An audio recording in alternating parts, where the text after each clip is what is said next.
Yo, what's going on, guys? Welcome back to another video. So today we are at the wonderful world of Bass Pro Shops. I came here over the holiday break, over Thanksgiving break, and they had these new mystery boxes. I tried to come in here and get the ones they had over the summer and they were sold out. I waited too long, but we're here today and we are going to get one of the new Bass Pro Shops mystery boxes. I don't know what's in the box, and I pray there's no topwater in it, because we're definitely past topwater time for the ponds that I want to take this box to. But hopefully we can go get this box, we can go catch a whole bunch of fish on all the baits in it, and we can just do like a little Bass Pro box slam. And it's Christmas time, so you gotta love Bass Pro at Christmas. See you on the inside.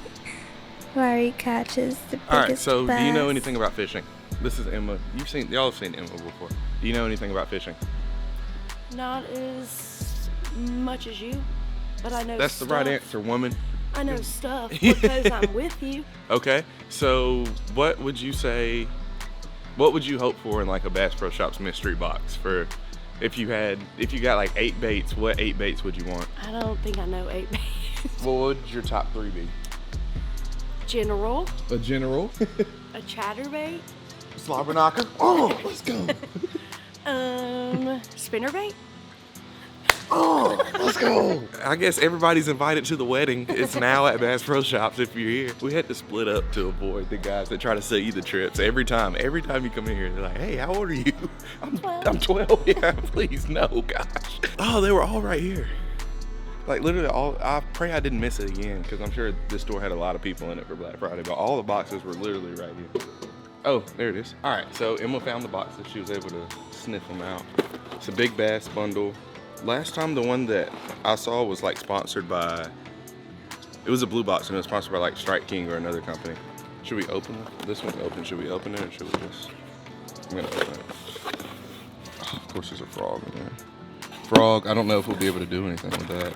Buzz bait, a little swim jig, we can definitely catch one of that. Crankbait, hooks, a little red lipless. This one's pretty good. Oh, power stinger. Spinner bait. Big pack of worms and a chatterbait. You called all of them. It has your top 3 in it. Awesome. Have you looked in one of these boxes? Did you get me one of these for Christmas? All right, so we're gonna get one of these. It's $40, and they say you get $65 worth of tackle. We're gonna take their word for it.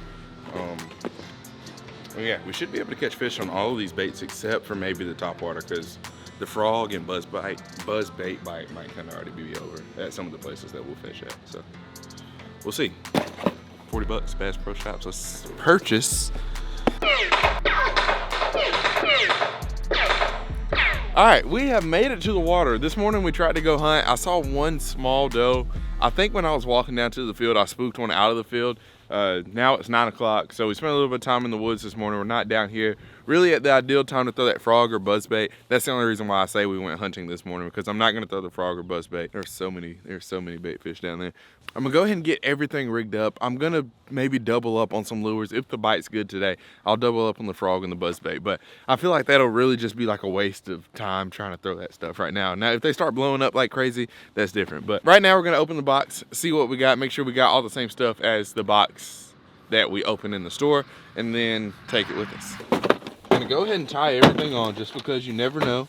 When you're pond fishing, sometimes, you know, they might start schooling. We can pick up the spinnerbait, or we might hit some deeper water where I think they'll eat this crankbait, which this one only dives 3 to 5 feet.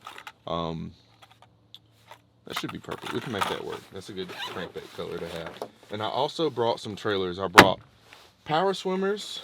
I also brought this for the grass pig, or even I brought these for the swim jig, and also something for the chatterbait.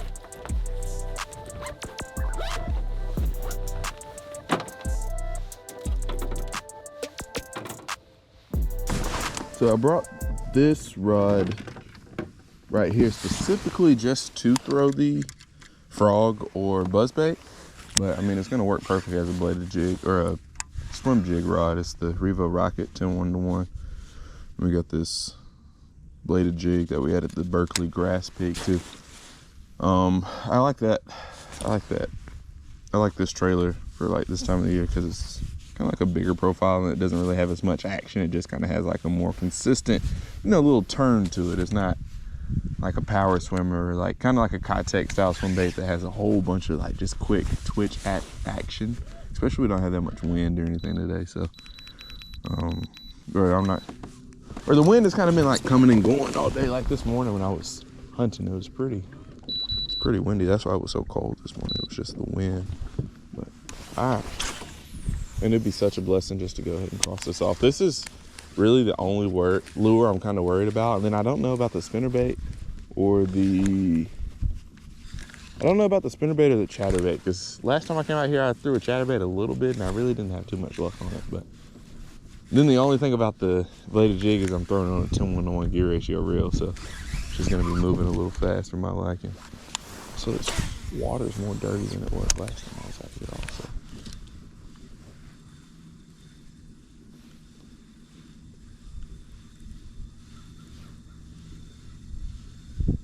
Someone's telling me I just need to go to the other side.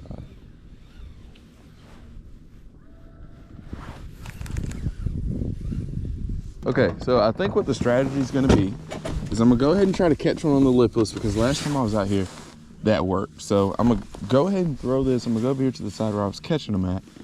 Throw this. I'm going to toss the worm underneath the boat dock, because, I mean, 9 times out of 10, there's a whole bunch of bait under this one, so you would think there would be the same thing, and hopefully a bass over here, so we can get that crossed off. And then once I get those 2 crossed off, I'll go out in the middle and just kind of fan cast the crankbait around, because I know it'll be deeper through here. And normally there's some bass that kind of hang out there. So we'll get those 3 kind of like the confidence lures checked off, and then we'll probably just honestly have to wing it on the swim jig and spinnerbait and chatterbait. We'll just kind of have to luck up. But also we should, wherever we catch one on this, we might be able to find one. Like if it's a good size one, we might be able to find another one over there that'll eat the, bladed jig, and hopefully we won't have to like switch ponds or anything like that. It'd be awesome to catch 8 in this one today. But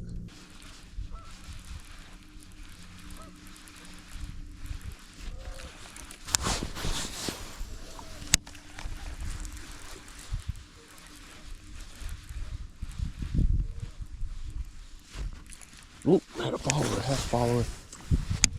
One followed it up. I saw it. I might have been able to see that. He was literally right there. Oh, there's a whole bunch of bait over there. That might have been a fish actually. There's a big ball of bait back here.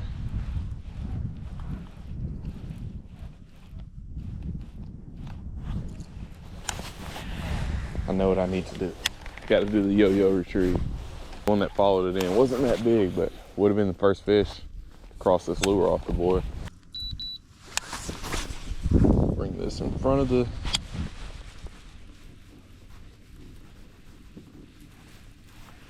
hey, no, it's not a fish. Oh, I got one. What is it? Oh, it's a bass. Let's go, baby. There's no shot that counts. Hey, Strike King lures catch small fish. It's not even worth it. That's the first fish, of course. It's not even worth trying to unhook. Look at the size of that bass. That is baby bait. Cool. Got the first one. All right, I'm not gonna cheat y'all out of a fish catch on this one with that. I wouldn't be able to sleep tonight if I let that slide. I think the key is really getting back. If I can do it, really getting back in there to where like the water's darker at. You got to think, if you're a fish, or like if I was a fish, I would want to be like in the back part of that where I feel safe. I can like ambush bait. It's a little bit darker. You're out of like the direct sunlight. I'm gonna have to get lucky with this thing. All right, while we wait for that one to sink, we're just we'll get another cast. Shit, I'm sure that thing's still probably at 2 feet or so.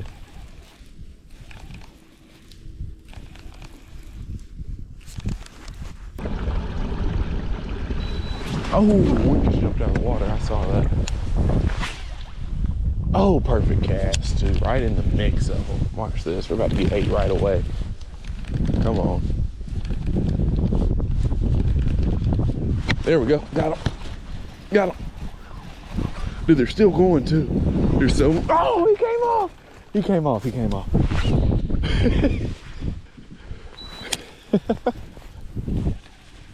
That was a good one. That was a good one. We'll get 8 again.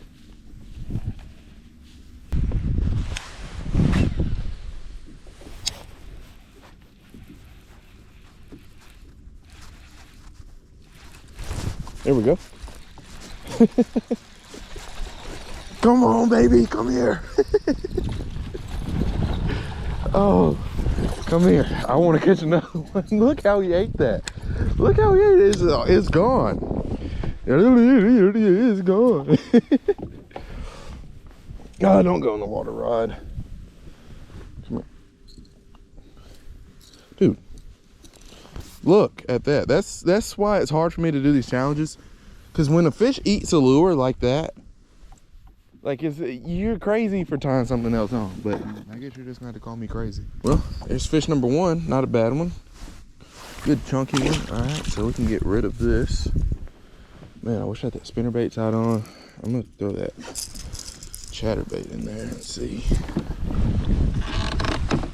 I feel like I need to cast the worm out there and just kind of let it sit in there. They're not really doing it anymore, but I feel like they're definitely still over there. Oh.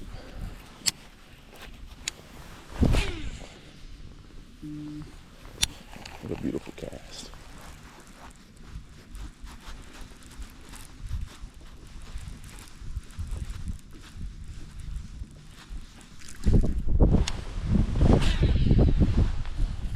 Man, so we caught 3 on the red lipless to start off. After we lost that first one, I was just trying to get that one we just landed in so I could make another cast. But then honestly, we could probably pick it back up and catch 2 or 3 more out of this school. But since we're trying to do a challenge, I'm gonna do the right thing. I'm gonna be a changed man. It's so hard, and y'all might agree with me. Throw what's working, but it's hard. But I'm gonna do the challenge thing, the honorable thing, and honor the challenge that I committed to y'all I was gonna do yesterday.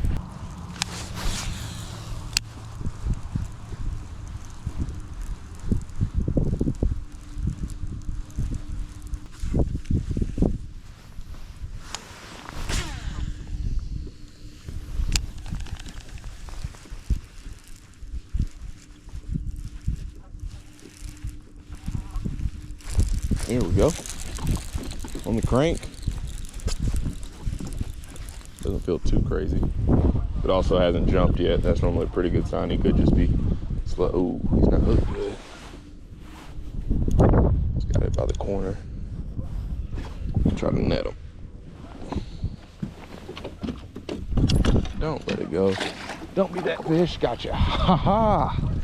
That's right. Swimming to the net, baby. Look how he has that. He barely has it. It's just in the corner of his lip. Boom. 2 lures off the list. Probably the best 2 lures to throw right now. Oh, of course, now they start schooling out there once I catch one. Ooh. Okay. Hey, there's fish number 2. About the same size as the first one, but still fun. Also, it's getting cold. He's pretty cold, and the water is actually really cold. So probably the coldest water I've fished yet this year. Swag. So we got the 2 lures crossed off that I probably had the most confidence in. Not sure if that's a good thing for like just the longevity of this challenge, so I don't end up tying that rattle trap back on.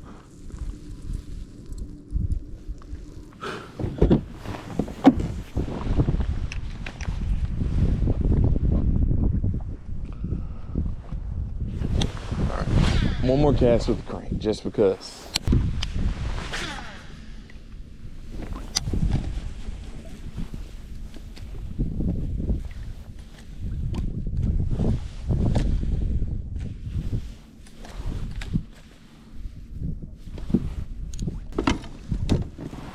Oh, there we go. That's a good one.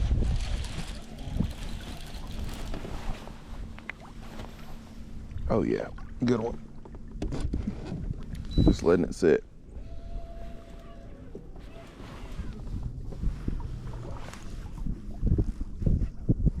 Oh yeah, really good one. Dude, is there 2 on there? Oh no, it's just a big one. Oh, it's a big one. Yeah, I'm not throwing nothing else today. Yeah, that's a 3-pounder. Maybe even a 4. Dude, if we're catching these, dude, I'm not gonna feel bad whatsoever. If you don't like it, I hate to tell you to click off the video, but just go watch a different video. I showed you everything that's in that box. Look at that. So you're telling me those are down there, but you want to throw chatterbait and it's not working? Shoot, no, dude. I'm not gonna weigh it. I don't think he's not really filled out enough to weigh. He's not that big.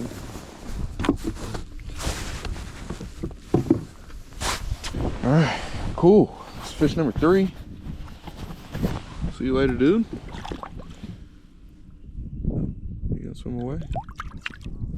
Cool. All right, so what we're gonna do now is we're gonna take both of these rods and we're gonna take both of these rods. Imagine I chunk them. We're gonna put that one behind us for a little minute.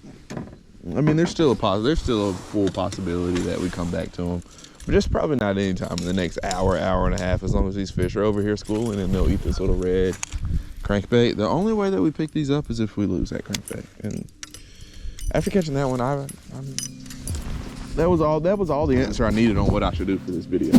All right, so it is 12 o'clock. I'm leaving pond number 1. We're gonna go to a different pond, loaded the kayak up. So we're gonna go try a different pond, one that'll kind of set up a little bit better than for the swim jig and also the chatterbait and maybe even the worm. I just want to be able to, I want to catch more fish than what we were catching. Also, the lipless bite kind of died down in here. Like, they were still blowing up, but I really couldn't get them to hit it. So I was like, I won't stay here and keep fooling around with this.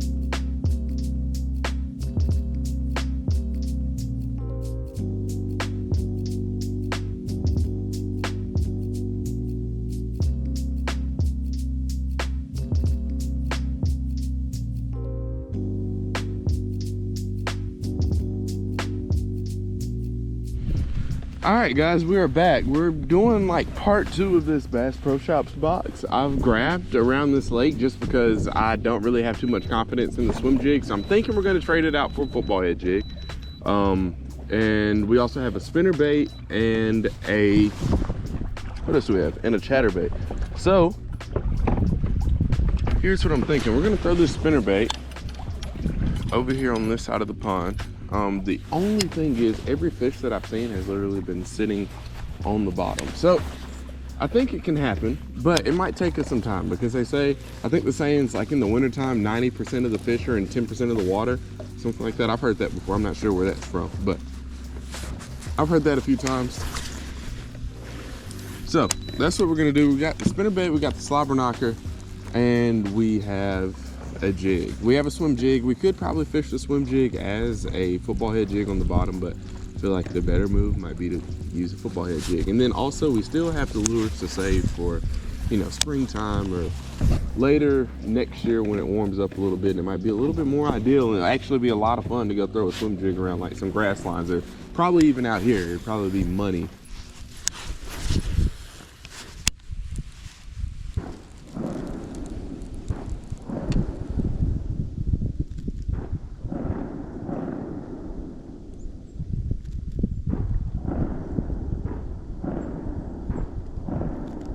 You know, if I had to guess, I don't think those are hunters. That kind of sounds like idiot shots. Yeah, there's a truck sitting up there. It's probably acting as if this lake is a gun range. So we're just gonna turn around. I'm out here by myself. We'll just do the smart thing. If anything, we'll just fish on this side of the lake. I think that's really like the only access that I know of, at least, to that side of the lake. So they can have that side of the lake today and we'll go fish somewhere between here and the boat ramp. Because the amount of shots that they were shooting, those were definitely not like, that was like pretending like the lake is a gun range shots. That was, you shouldn't own a gun shots. That wasn't like, I'm out here squirrel hunting or whatever. And then this isn't even like, I don't even think this is huntable unless, I don't know. I don't think like, unless they just own the property back there, there's no shot though.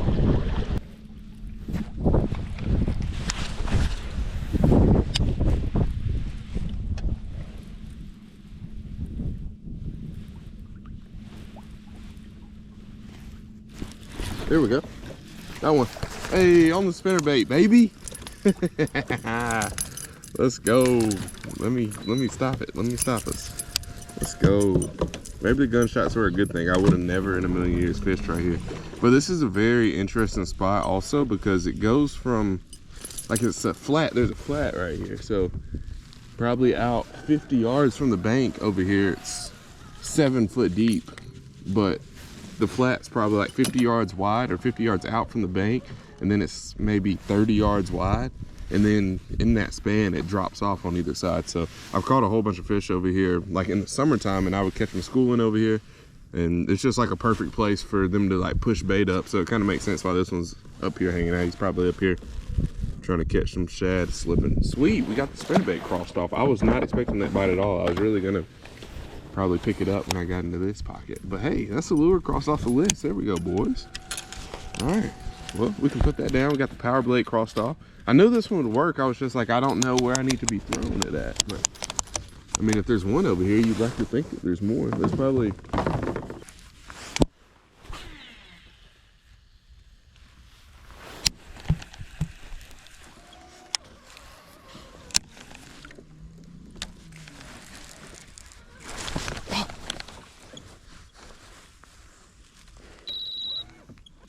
I heard something going through my guide. I'm not sure if I had a knot in my line.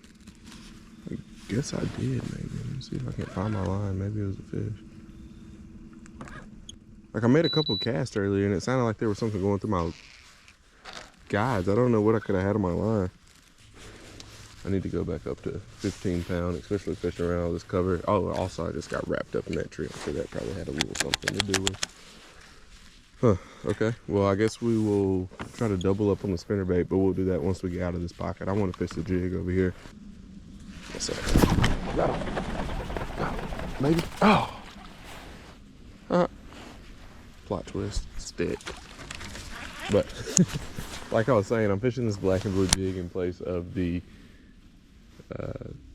swim jig that came in the box, just because I feel like this will probably do a little bit better. We can be a lot more productive with this. So if we catch a fish, or once we catch a fish on this jig, I'm gonna switch back to the spinnerbait and try to catch a couple more on that.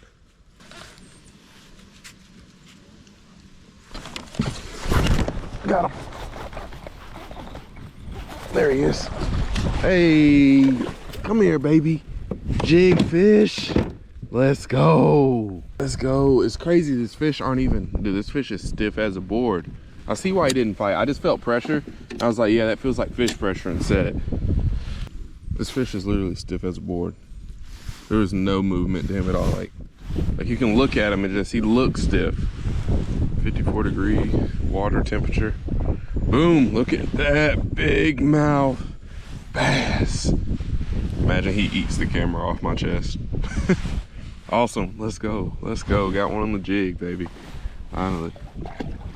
All right, so now that really just leaves the bladed jig, but this is a pretty deep bank, so we're gonna milk the jig down this bank, see if we can catch a few more. We got the 15 pound fluoro. I made a cast to this spot right here. One, because there's a little broken up tree, and I said the same thing in the Veritas video, but these broken trees over time, you know, they break, might fall on the bank, and eventually the branches will make their way down to the water.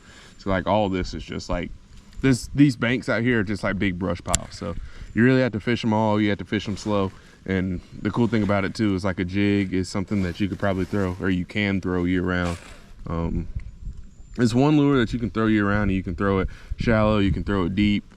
It honestly might be the best bait, arguably. There's a lot of baits you can throw year round, but like the jig definitely catches bigger fish than average year round, and also in the wintertime it's the way to get, you know, bites. You're gonna have to throw it. And when I say throw it, you're gonna have to like throw it and let it sit, and it's a slower way of fishing. It's not as fun, in my opinion, as throwing like a tree. Not as fun as throwing like a jerk bait or something like that. But yeah, right here, this where I'm fishing is probably like 25 or so foot of water, anywhere from 15 to 25 feet of water. I know it's kind of big range, but yeah, basically you're fishing a big, like on banks like this, the way I think about them is you're fishing a big brush pile. Do your best to keep the jig out of the brush pile while also working it in the brush pile. I lost the bladed jig. I turned around to grab it and I was like, where did my bladed jig go? It's gone. All right, so here's the plan. We're gonna throw the spinnerbait. Oh, look, there's a group of bass right there. Those are definitely bass. There we go. Hey, on the spinnerbait. Should we net them? Oh, yeah, let's net them. That's a good one. Where's my net? Come here, boy. Come here. Got him. Oh, yeah. Look at that one. Slurp the spinnerbait. The way both of those fish, the two fish that we caught on that bait, it really makes me think that we should be throwing this. Cool. Look at that on the power blade. Cool. These fish are so healthy. I mean, some of the balls of shad that I see in this lake, I know shad are everywhere, but it seems like sometimes there's just extra shad in here, but there's even more down there. Whew. Awesome. So, I know a couple of you guys asked about, like, how do you read, I got a comment asking how do you read your down scan.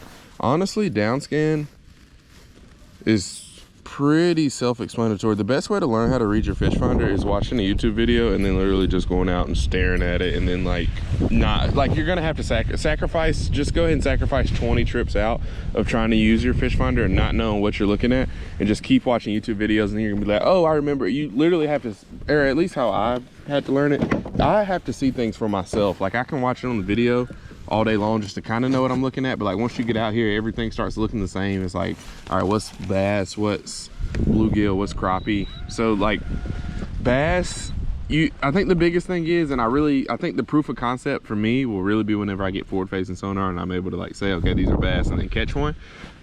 But bass stack up different than crappie stack up, and crappie stack up different than like bluegill. Shad look like just a big ball of dots. So like if I had to guess, that's probably like a bass, maybe, I don't know, but I would definitely get a cast, and I definitely make a few casts in this area. So normally crappie are going to be kind of in like a big vertical group. They'll be stacked up like this. Bass will look like bigger dots, and bluegill, brim, whatever will kind of look like smaller dots, and they'll be stacked the same way as crappie will. That's probably a horrible explanation, but next time I see something cool, I'll point it out.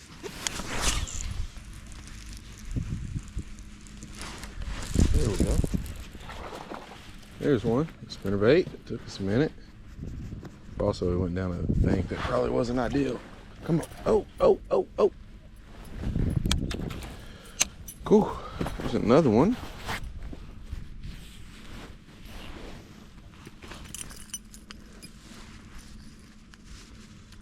Right in the corner of the mouth.